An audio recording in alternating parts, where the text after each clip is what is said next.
Kongwa Kimbangu ya Kasavubu, Kongwa Lumumba ya Bana Kongo, Ebale Monene Zamba Pesa Biso Eza Kongo yo. Kongo, Kongwa Kimbangu ya Kasavubu, Kongwa Lumumba ya Bana Kongo, Ebale Monene Zamba Pesa Biso Eza Kongo yo. Tata mama mwana ya Kongo, bisika bozali, bofungola miso. Kongo, Kongwa Kimbangu ya Kasavubu, Kongwa Lumumba ya Bana Kongo, Ebale Monene Zamba Pesa Biso Eza Kongo yo. Voilà, Génie Congo, merci na balandi Génie Congo. C'est un moment où on a vu l'autre, on a vu pour la bidon mon mboka, Albert Rami jeunesse, on a dit na makanti kito pour na bilenge, ils a dit bongo monsieur Fanfan, monsieur Sentiment, autre solo anaye. La solution, c'est ngeli kozama pour bilenge ba ko se retrouver.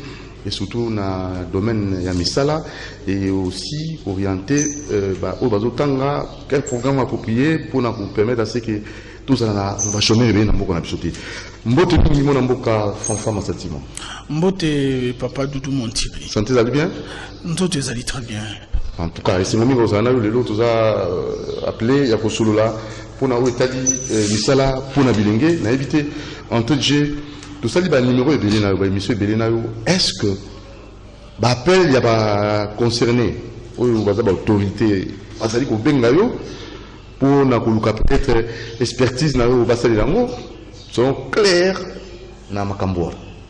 Non, bon, en tout cas, tu appel à ta côté.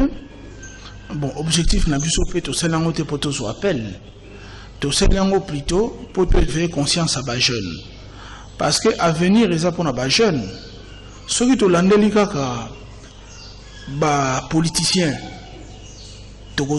ils tombent. Et pourtant, stabilité en bas est sociale.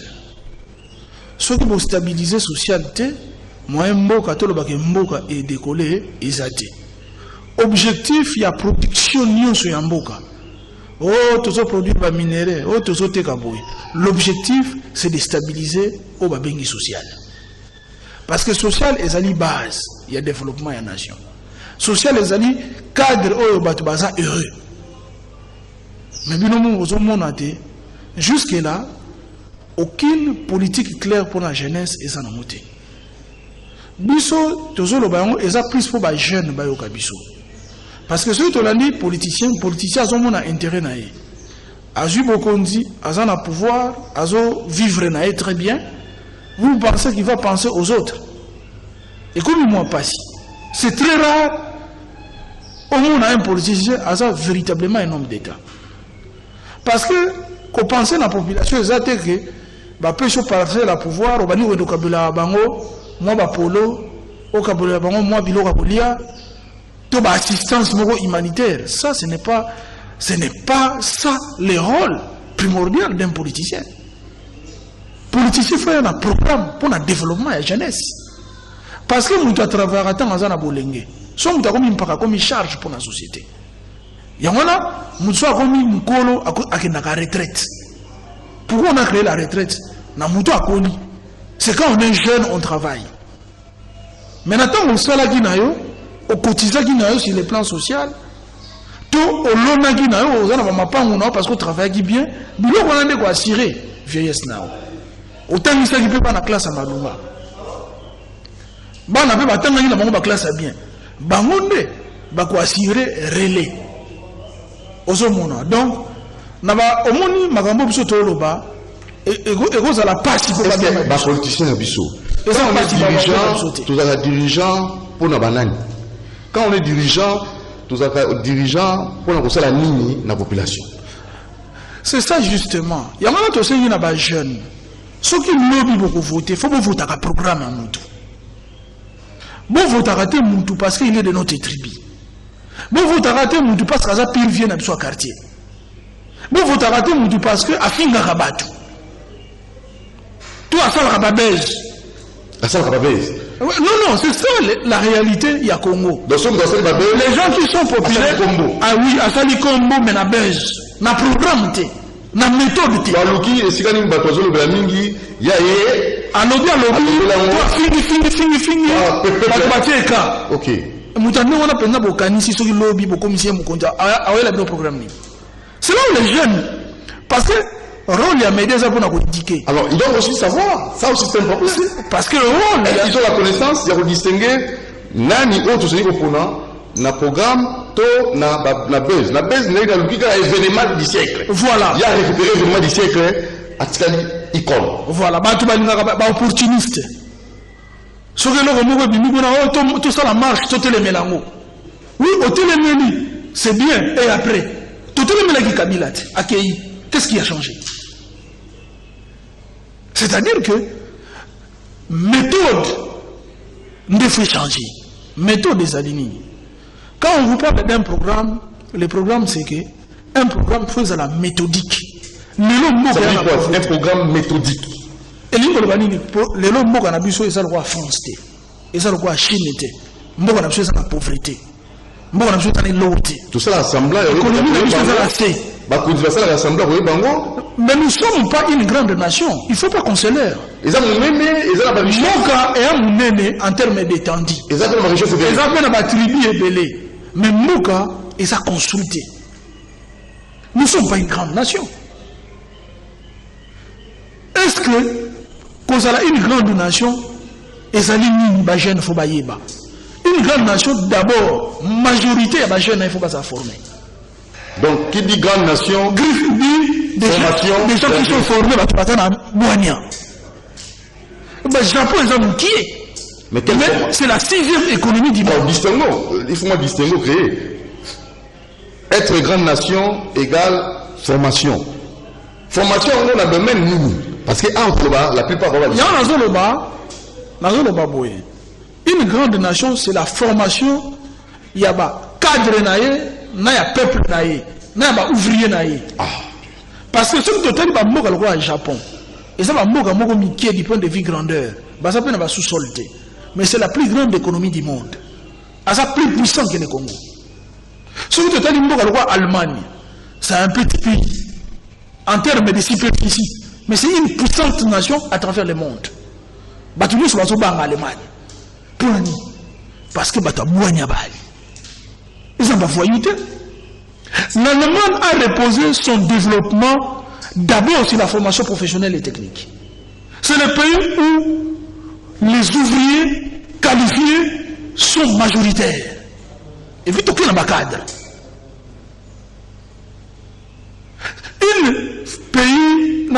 Une force économique d'un pays, et ce qu'on s'est reposé la qualité de la situation. Tout ça, la qualité à peuple et à n'engagement. Des jeunes qui se donnent à la drogue parce qu'il y a des espoirs. Toujours comprendre le désespoir dans Bango. Mais drogue besoin de Bango. Toujours encourager à répéter. Des jeunes qui ne sont pas formés, abandonnés à eux-mêmes. Des jeunes où mais enseignement ils ont la qualité. Ils ont pratiquement détruit. Nous avons l'enseignement professionnel et technique. Mais nous avons l'école. L'école est débat. Batili et débat. D'ailleurs, le monde n'a pas Sango. Parce que quand je vois Don Bosco, dans Kimboala, vers Kimboala là-bas, oui, Don Bosco, dans Kimboala, Don Bosco, dans Massina, ce sont des écoles où ils ont financé par Basango. Ils jeunes. Basango, ils sont toujours négligés, mais d'ailleurs, ils sont à l'avant-garde. Ils sont à l'avant-garde. Donc le travail à faire, c'est d'abord... Mais là, ce n'est pas assez. Ce n'est pas assez. Ce sont que deux petites écoles pour récupérer les jeunes. Ceci doit même être le gouvernement Oyekoya. En réalité, il faut essentiellement, il y a un programme sur la formation des jeunes pour des écoles professionnelles et techniques. Nous ne voyons pas autrement que ça. Oui. Autrement que ça, c'est un échec. Jeune Nabiso, Oyo, Biso Toloba, Baroswa Misala, Barolia Tongo Mibipo, mais Formété. Oui. Donc, on ne peut pas mettre la charrue avant le bœuf. Et l'ingolo banini, to banda ici comme makambo bandaka. To tonga lelo na mboka na biso ba école moko modernisée. Et c'est possible. To réhabiliter ba école ezala ki akala. Qu'est-ce qui manque? C'est possible, c'est une ambition, c'est une vision, c'est une volonté. Aujourd'hui, le pouvoir où est ça, le pouvoir où est ça, il transite en opposition. Et l'obit, tu es le peuple qui mien, tu es le peuple bonheur. Mais, tu constates, au-delà de ça, ma ambition, un problème pour la jeunesse, c'est ça dans côté. Il faut qu'on se dise la vérité. Ces jeunes-là, Koufi, marche, ce sont des jeunes de l'UDPS, de l'INC. Les jeunes à la Mouka. Qu'est-ce qu'on donne à ces jeunes-là? Mais la jeunesse ne demande que nous de formation. Ces jeunesses-là créent des foyers sociaux pour la maman, pour la jeune fille. Et pourquoi pas pour les jeunes garçons? On va dépasser l'âge de la scolarisation. Créer des centres de formation professionnelle. Tout ça, basé sur un programme. Programme Mobimba, et ça, Kakaono, Bozamisala, Boenaboye. Mais c'est faux! Parce que ça, non, ce que ça fait remettre aux hommes sans déni. Mogoyo, il est très bateau. Bateau belle batanité. Ça, c'est une vérité. À un moment, les parents devaient supporter le minerval. Les parents, ils n'ont pas soloté. L'école est comment dire difficile. Les jeunes, les jeunes, continuent à misala, tous travaux. La construction. Et on nous importe des ouvriers, parfois indiens, d'un côté des Chinois, d'un côté des Pakistanais. Il est temps aux Congolais de se réveiller. Il est temps que ce pays se réveille. Toujours la moukaté. Gratuité enseignement, c'est bien. Mais qualité enseignement, c'est un négatif. Bah, école, c'est un négatif. Tu t'imagines, bah, tu tiens le lot, dans la babamou. Est-ce que vous imaginez ça dans Kinshasa? Bah, école, ça, il y a mandala là. Donc, l'architecte, nous, dans l'Académie de Beaux-Arts, c'est une montagne dessinée ya Matiti. C'est ça c'est ça la réalité. Il y a notre pays. Un pays qui a des ambitions. Attends pour réhabiliter l'école Union sauté. Mais ça va bien l'école pilote. Et si là élite au quota, renforcer Congo. Problème chaque territoire de la République démocratique du Congo. Tu as une grande école technique et professionnelle pour les jeunes école. L'école est un standard international.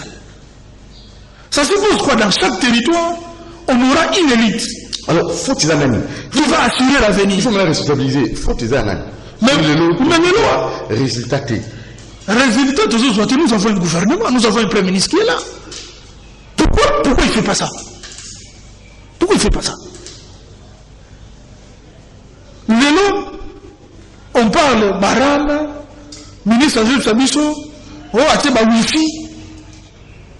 Est-ce que les jeunes, bazana pour ça Lélo, les jeunes Oyo, Batani et Belete, bazana pour ça wifi wana? Il y a gratuit. Mais ils ont besoin de école professionnelle et technique.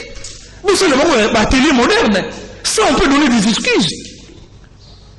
Pas une exception que tout ça, les wifi, dans le magasin.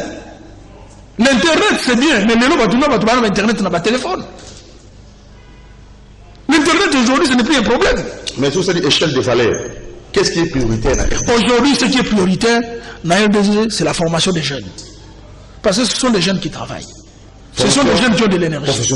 Professionnels et techniques. C'est ça. Nous n'avons aucun pays émergent au monde. Dans le monde, au monde. Pays émergent, ce qui a reposé le développement n'a été ouvrier ou qualifié. Et bateau va créer un ouvrier qualifié. Et ça va école professionnelle technique. Et ça va centre de formation professionnelle. Et ça va foyer social. Parce que les gens qui sont en Turquie, qui sont bien. Mais la Turquie, c'est quoi? C'est le textile, c'est la couture, c'est la technique. Et de l'autre côté, il faut qu'on a moussapé dans l'industrie à Kalakala. Kalaba maman na so ndola tabamba puta ba Itesco. Tout Itex Afrique et Kendapi. Tout ça on peut pas ressusciter. Alors c'est quoi un budget qu'on doit encore budget mon papa? C'est un problème de vision.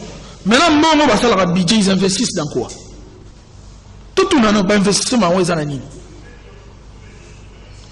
Parce que l'investissement le plus important c'est l'homme. Même les gens qui ont l'armée à solo, il faut qu'on investisse dans la formation à soldats. Ceux qui sont soldats ont un bon commando et puis équipé. Au moins, on a beaucoup maîtrisé ma camp.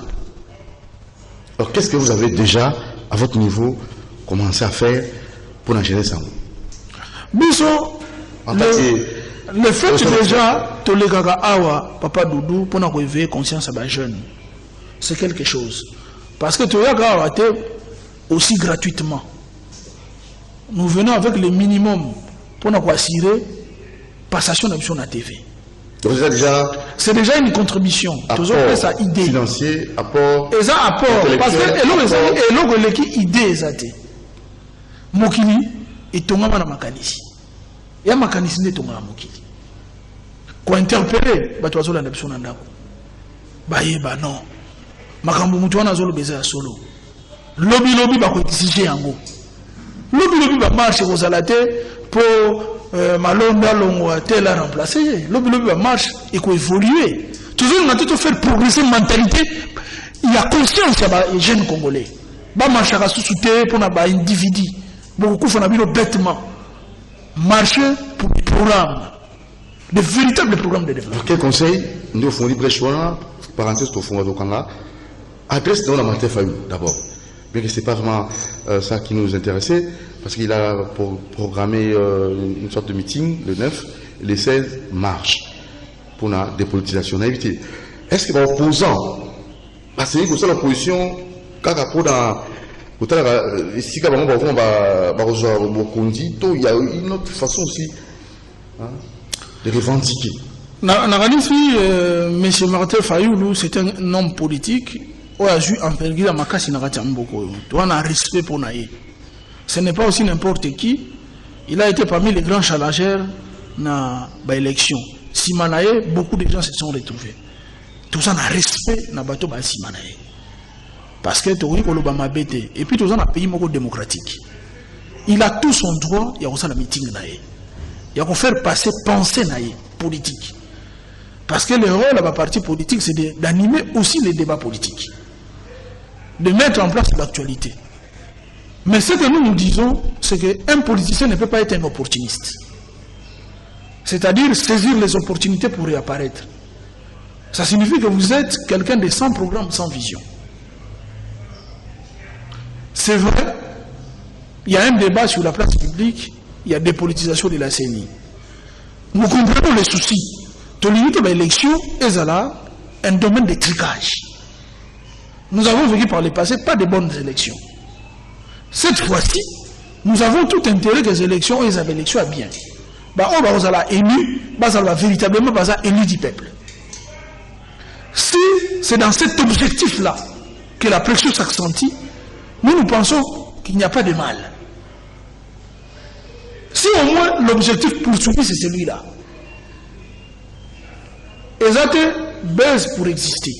Parce que lorsque vous allez à une logique, il faut l'obtenir. Il faut que vous puissiez une contrainte de manière que l'élection est totalement transparente. Et puis, les autres se préparent. On ne peut pas se préparer. Il y a passé, comme ça, on va voter. Après, on retourne au voter dans la même urne. Je crois que on a répété en soutien. Parce qu'il a induit beaucoup de ses sympathisants en erreur. Aujourd'hui, si vous avez voté, tout ça, vous voter beaucoup de carte en affaire à papier. Mais lobby, aucun n'a même urne qui voter. Et puis, ils ont réclamé tricherie dans le même type d'urne. C'est-à-dire que tu n'as même pas donné le temps de te préparer. Pour contrer cette tricherie. Lélo, conseil de repère ça, ta contribution à l'ambition de repère ça, pour cette grande coalition, c'est que Babunda. Pour que l'élection soit totalement transparente. Babé s'attend à tenter. Parce que jusque-là, on n'a pas aussi de bons résultats. peut-être que le meilleur joli bateau peuple a ponagi, bah côté une machine il y a développement. Il est temps, le peuple qui nous suit, le peuple qui suit les débats politiques à travers toute la nation, va profiter, bâtir des bateaux à compétents et capables. Parce que le pouvoir, on suppose qu'ils sont à balabala, c'est-à-dire entre les mains du peuple. C'est le peuple qui investit, c'est le peuple qui donne le pouvoir. C'est le peuple qui unit. Voilà. Donc, c'est ce que nous pouvons dire. Nous ne sommes pas contre si l'objectif est noble. La marche, c'est constitutionnel. Ça, c'est un combat politique. Mais nous sommes plus sur le combat totalement de développement. Alors, il vous reste 10 minutes, presque. On a 10 minutes pour vous avant d'acheter les Kamoussou. Monsieur, ma sentiment, c'est comme si ma PCO responsabilité, il y a ma Kamoussou, vous allez décrier les lots. Monsieur Ndefi Matantima, venez de son enfant, donnez-nous vos idées concrètes. Vous allez commencer par. Au fait, vous allez attaquer quel point pour atteindre ton objectif que vous êtes assigné depuis. Alors, qu'est-ce que vous avez besoin, ou bien quelle proposition vous allez. La proposition de repérer Sabango, au Kamba, pour éviter Makambo qui n'est pas. Parce que vous savez, on va à tout moment crier, insister, marteler. Mais on a besoin de résultats concrets. Parce que c'est pour l'intérêt de la nation que nous sommes tous là en train de travailler à chaque fois et régulièrement. Donc, il faut nécessairement aujourd'hui que vous ayez le temps de faire une adresse pour l'accès à implication, apport et surtout pour la mission de danger. Merci beaucoup. Biso Tolobi Boye, socle, il y a développement et ça d'abord Moutou.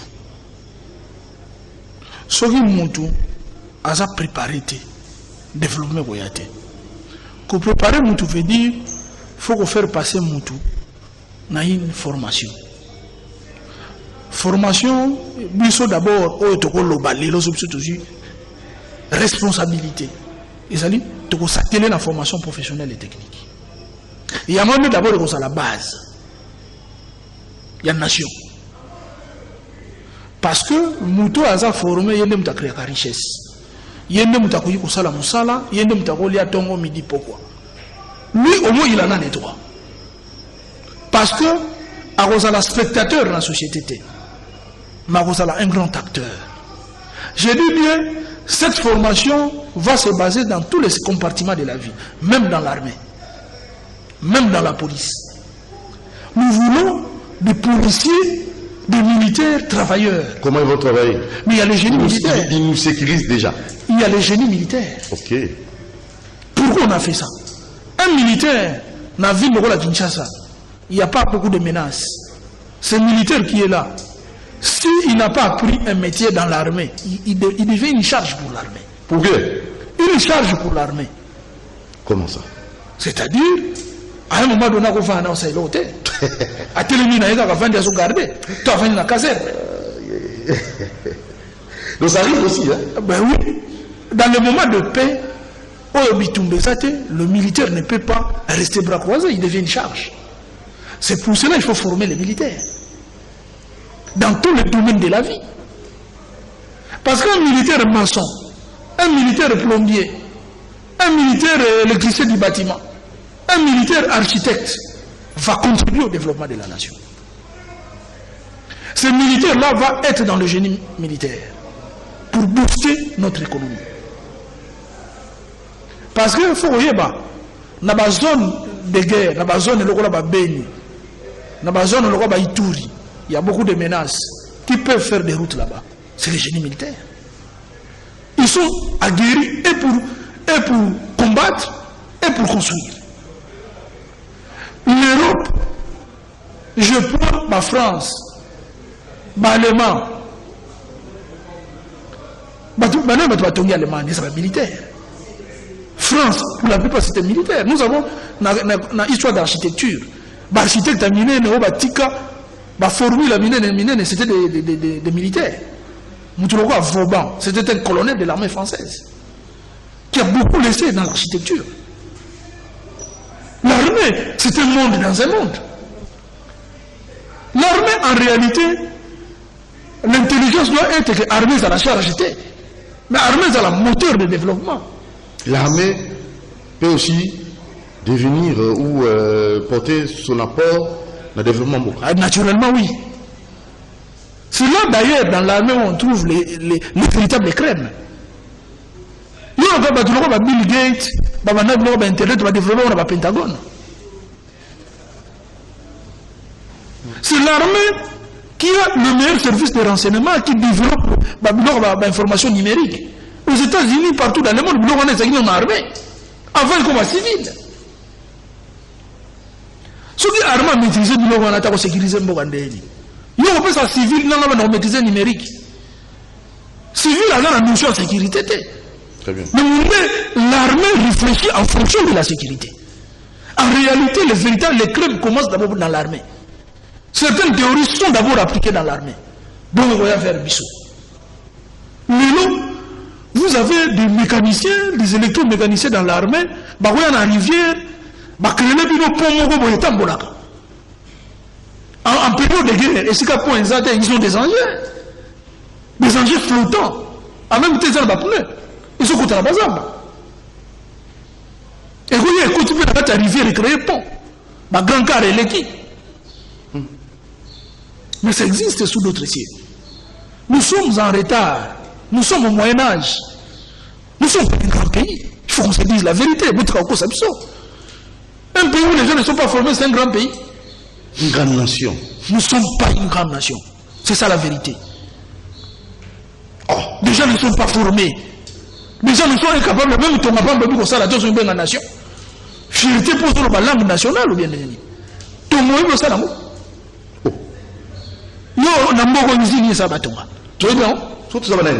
Ah, mais c'est ça. Nous sommes au début de l'histoire de notre vie. Mais ça c'est grave. C'est très grave. C'est la jeunesse qui s'est réveillée.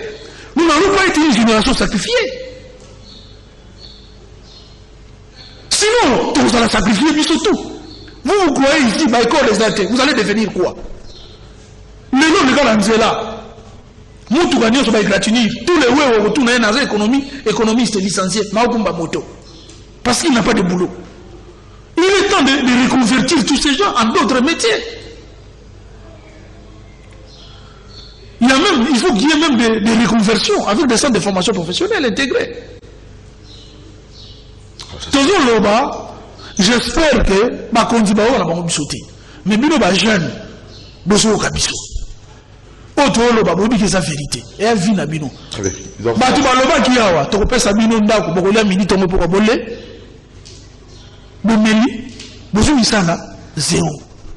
Parce que la plupart des politiciens sont des démagogues. Aujourd'hui, il faut changer de méthode. Il faut comprendre la véritable méthode. Il faut voir ça, il faut la classe. Il faut voir parce que la classe est bien, la classe est moderne. Atelier, sali, vous avez des chauffeurs mécaniciens, vous avez des moussala soubage, vous avez des moussala ferraillage, vous avez des moussala briquetage, vous avez des moussala restauration, la pâtisserie, la boulangerie. Lobi rosa la moukondi la boulangerie na yo. Au tien à quoi aux apprêtres. Lobi la parcelle la famille. Au lo vanda huna au nuni, mais au retour à moi boulangerie no abouké. Au profiter. Et qu'on puisse au moins comment foutre la ndaka ailleurs au tongi peut nous parler. Très bien. Alors, nous sommes arrivés au terme parce que on a nécessairement avoir votre contact. Bateau va contacter ONG, Mouvement Citoyen de son enfant, on a habité adresse Nango. Biso, Mouvement Citoyen de son enfant, Tozana Mbinza, à côté de l'Isekine, adresse Nabiso, EBA numéro 2, numéro Nabiso, c'est 082 26 39 983. Mandela, plus 243. 082 26 39 983. Merci, M. Mantatima Défi. Merci, papa. À la prochaine occasion. Merci. Voilà, vous avez suivi avec beaucoup d'attention. C'était pour l'intérêt de la jeunesse. Je crois que nous allons retrouver notre invité très prochainement. Et portez-vous bien. Merci à toute l'équipe technique. Rendez-vous à 22h pour les comptes de votre émission Grand H. On va recevoir M. Matantima. Il va encore revenir sur ces sujets, mais de façon encore plus approfondie. Ciao.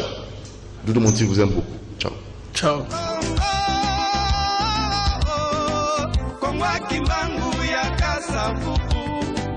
Kongwa Lumumba ya bana Kongo ebale monene nzamba pesa biso eza Kongo yo Kongo